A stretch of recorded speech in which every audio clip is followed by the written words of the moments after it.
Hello guys, welcome back to my channel. It's me. তো আজ আলোচনা করবো একটা নাটকের নামকরণ এবং তার তাৎপর্যের মধ্যে যে পার্থক্য বা আদৌ কোনো পার্থক্য আছে কিনা সে সমস্ত কিছু সম্পর্কে। ছাত্রছাত্রীদের প্রবলেম হয় যে নামকরণ লিখলে তাৎপর্য কি আলাদা জিনিস। তো আমি তাদেরকে বলতে চাই যে নামকরণ তাৎপর্য আলাদা জিনিস ঠিক নয়, বা নামকরণ পড়লে কি আমাদের মানে কোনো গল্পের বা কোনো থিমের কি উপকারিতা হতে পারে। তো আজকের আলোচনা নারায়ণগের দিন, ক্লাস 12 4th সেমিস্টারে বেঙ্গলি নিয়ে। তো শুরু করা যাক।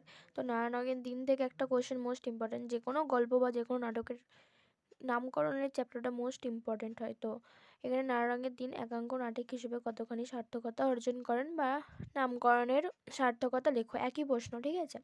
তো এখানে কি হয়, আমরা কোনো নামকরণে কি পড়ি সেই জিনিসটার ফার্স্ট ব্যাখ্যা পড়ি, তার মধ্যে কি থিম আছে সেটা পড়ি, আর সার্থকতা কতটা অর্জন করেছে বা কী কারণে সার্থক সেই সমস্ত কিছু সম্পর্কে পড়ি, তাই তো।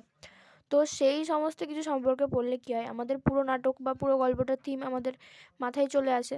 তো একটা নামকরণ পড়া মানে সেই জিনিসটা সম্পর্কে সম্পূর্ণ একটা ধারণা তৈরি করা, বা একটা একটা বেসিক কনসেপ্ট তৈরি হয়, যার থেকে আমরা আদার্স কোনো কোশ্চেন ঘুরিয়ে পড়লেও সেই জিনিসটা আমরা উদ্ধার করতে পারবো, এরকম ব্যাপারটা। তাৎপর্য কী হয়, তাৎপর্য মানে সেই জিনিসটার মধ্যে কী বৈশিষ্ট্য, কী গুরুত্ব, কী ব্যাখ্যা আছে, এই একই সব জিনিস বাট একটু ঘুরিয়ে লিখতে হয়। তো আমি খুব তাড়াতাড়ি ক্লাস 12 4th সেমিস্টারের ফুল সাজেশন নিয়ে আসবো বেঙ্গলি এবং বিভিন্ন সাবজেক্টের। তো সেখানে দেখা যাবে আমি কোশ্চেনগুলো খুব সুন্দরভাবে অ্যারেঞ্জ করব, এবং সেখানে যদি কারোর কোনো প্রবলেম হয় বা কোনো পয়েন্ট নেই সে আমাকে অবশ্যই জানাবেন। আর ভিডিও ভালো লাগলে লাইক শেয়ার সাবস্ক্রাইব।